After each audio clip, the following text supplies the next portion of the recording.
Hello friends, అందరికీ మరొకసారి ఉగాది శుభాకాంక్షలు. మనం ఈ వీడియోలో వంకాయ పప్పు రుచిగా ఎలా చేసుకోవాలో ఫుల్ రెసిపీ చూసేద్దాము. మనం ఈ వంకాయ పప్పు చేసేటప్పుడు మా జాన్వి కిచెన్లోకి వచ్చి అమ్మ స్మెల్ భలే ఉంది, ఏం చేస్తున్నావు అని అడుగుతుంది. ఇప్పుడు వచ్చేసి ఇవి మన వంకాయలు తీసుకుంటున్నాం ఫ్రెండ్స్. మీడియం సైజు లేత వంకాయలు తీసుకుంటున్నాము. రుచి మాత్రం అద్రిపోయేలా వస్తుంది ఫ్రెండ్స్. మన ఛానల్లో వీడియోస్ ఎవరైనా చూసే వాళ్ళు ఉంటే మీకు తెలిసే ఉంటుంది. మా మదర్ వచ్చేసి ఈ వెజిటబుల్ హార్వెస్టింగ్ అనేది చేస్తున్నాం ఫ్రెండ్స్. మన తోటలో వచ్చేసి చిక్కుడుకాయలు, బీరకాయలు, నెక్స్ట్ వచ్చేసి ఒక 2 పచ్చిమిర్చి చెట్లు, నెక్స్ట్ ఇవి వచ్చేసి వంకాయ చెట్లు ఎక్కువగా వేస్తున్నాం ఫ్రెండ్స్. బాగా మా ఇంట్లో వచ్చేసి ఎక్కువగా వంకాయలు అందరూ ఇష్టంగా తింటారు, అందువల్ల కొద్దిగా వంకాయ చెట్లు ఎక్కువ వేస్తున్నాము. నెక్స్ట్ మనకి వారంలో 2 నుంచి 3 రోజుల వరకు మనకి చెట్ల నుంచి కూరగాయలు వస్తున్నాయి ఫ్రెండ్స్. చాలా టేస్టీగా కూడా ఉన్నాయి. ఇంకొక విషయం ఫ్రెండ్స్, మా మదర్ వచ్చేసి హార్వెస్టింగ్ చేసేటప్పుడు ఎలాంటి జాగ్రత్తలు తీసుకోవాలి, న్యాచురల్గా ఇంట్లోనే ఎలా ఎరువులు తయారు చేసుకోవాలనేది తనకి బాగా తెలుసు. మనం 1 by 1 ఆ వీడియోస్ అన్నీ చేసుకుంటూ వస్తున్నాము. ఎవరికైనా ఇంట్రెస్ట్ ఉంటే మన ఛానల్లో చూడండి. ఇప్పుడు మన వంకాయలు కట్ చేసేసుకొని హాట్ వాటర్లో వేసుకోవాలి. పుచ్చులు ఉంటాయి ఫ్రెండ్స్, జాగ్రత్తగా చూసుకొని కట్ చేసుకోండి. మన వంకాయలు కట్ చేసుకుని వేసుకున్న వెంటనే అందులో రాళ్ళుప్పు వేసేసుకోండి. నెక్స్ట్ మనం పప్పు మనకి ఎంత కావాలో అది తీసుకొని అందులోనే మనం టమాటాలు, ఆనియన్స్, పచ్చిమిర్చి అన్నీ కూడా మనం యాడ్ చేసేసుకుంటున్నాము. దీంట్లోనే మనము కొంచెం పసుపు, కొద్దిగా కారం వేయండి. మనం కారం వచ్చేసి వంకాయలు వేయించుకునేటప్పుడు కూడా వేసుకోవాలి ఫ్రెండ్స్, అందువల్ల ఇందులో కొంచెం తక్కువ వేసుకోండి.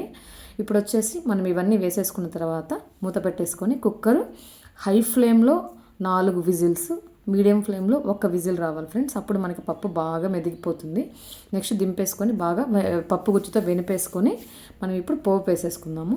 ఇప్పుడు వచ్చేసి మనం కొద్దిగా మన కుక్కర్లో ఆయిల్ వేసేసుకొని, ఇంట్రెస్ట్ ఉంటే కొద్దిగా నెయ్యి వేసుకోండి. టేస్ట్ కంప్లీట్గా మారిపోతుంది ఫ్రెండ్స్. ఇంట్రెస్ట్ ఉంటే కంపల్సరీగా ట్రై చేయండి. మనం ఇందులోనే కొద్దిగా జీలకర్ర, కొద్దిగా ఆవాలు, కొంచెం పచ్చిశనగపప్పు కూడా వేసుకోవాలి. మన జీలకర్ర, ఆవాలు చిటపట్లాడిన తర్వాత మనం ముందుగా కట్ చేసి పెట్టుకున్న ఆనియన్స్ కూడా వేసేసుకొని కొంచెం ఇందులోనే ఒక మిరపకాయ కూడా తుంచి వేసేసుకోండి ఫ్రెండ్స్. ఇప్పుడు మనం వచ్చేసి ఇవన్నిటి కూడా బాగా కలుపుకొని ఈ ఆనియన్స్ ఏవైతే ఉన్నాయో అవి బాగా మెత్తబడాలి.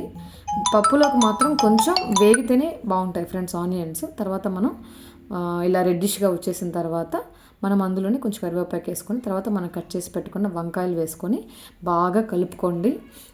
ఒక 2 నిమిషాలు అట్లా వేగనివ్వండి. తర్వాత అందులో కొంచెం మళ్ళీ పసుపు, కొద్దిగా కారం ఇలా వేయడం వల్ల ఏంటంటే ముక్కలకి మనకి కారము, ఉప్పు అనేది బాగా పడుతుంది ఫ్రెండ్స్.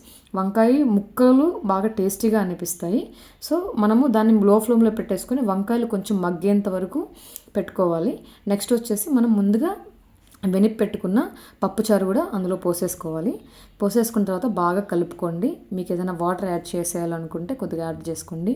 ఉప్పు, కారం అన్నీ చూసేసుకొని ఈ స్టేజ్లోనే మీకు ఏదైనా కావాలంటే కొంచెం అడ్జస్ట్ చేసుకోండి ఫ్రెండ్స్. ఇప్పుడు వచ్చేసి మనం కుక్కర్ విజిల్ పెట్టట్లేదు, జస్ట్ మూత పెట్టేసి హై ఫ్లేమ్లో మనం బాగా పొంగొచ్చేంత వరకు, ఇలాగా వచ్చేంత వరకు మీరు బాగా మరిగించేసుకోవాలి. తర్వాత లో ఫ్లేమ్లో పెట్టుకొని 5 to 10 minutes ఖచ్చితంగా మరిగించండి. తర్వాత ఇప్పుడు మన హాట్ రైస్లోకి ఈ పప్పు పోసుకొని తింటుంటే రుచి అయితే అదిరిపోయింది ఫ్రెండ్స్. చెప్తున్నాను గాను చాలా చాలా బాగుంది. వంకాయలు అయితే నోట్లో పెట్టుకుంటుంటే కరిగిపోతున్నాయి, అంత బాగుంది. అదే రోజు మా మదర్ వచ్చేసి చింతకాయ పచ్చడి కూడా చేసి పెట్టారు, ఎండుమిర్చి చింతకాయ పచ్చడి. ఆ 2 కలుపుకొని తింటుంటే భలే అనిపించింది ఫ్రెండ్స్. అండ్ ఒకవైపు మా కన్నయ్య వచ్చేసి ఈ వంకాయ ముక్కలే మనకు వచ్చేసి కూర దీన్ని వేసుకొని తింటున్నాడు. తినకొచ్చేసి ఇది ఒక హ్యాబిట్ ఉంది ఫ్రెండ్స్, మంచి హ్యాబిట్. బాయిల్డ్ వెజిటబుల్స్ ఏవైనా కూడా మంచిగా తింటాడు. పుల్ల గుచ్చుకొని స్టైల్గా తింటున్నాడు చూడండి. మా వాళ్ళక్కని కూడా పిలుస్తున్నారు తినడానికి. సో ఇది ఫ్రెండ్స్ ఈరోజు వీడియో. మీకు నచ్చినట్లయితే కంపల్సరీగా ఈ రెసిపీ ట్రై చేయండి. టేస్ట్ కూడా చాలా బాగా వస్తుంది. ఈ వంకాయలు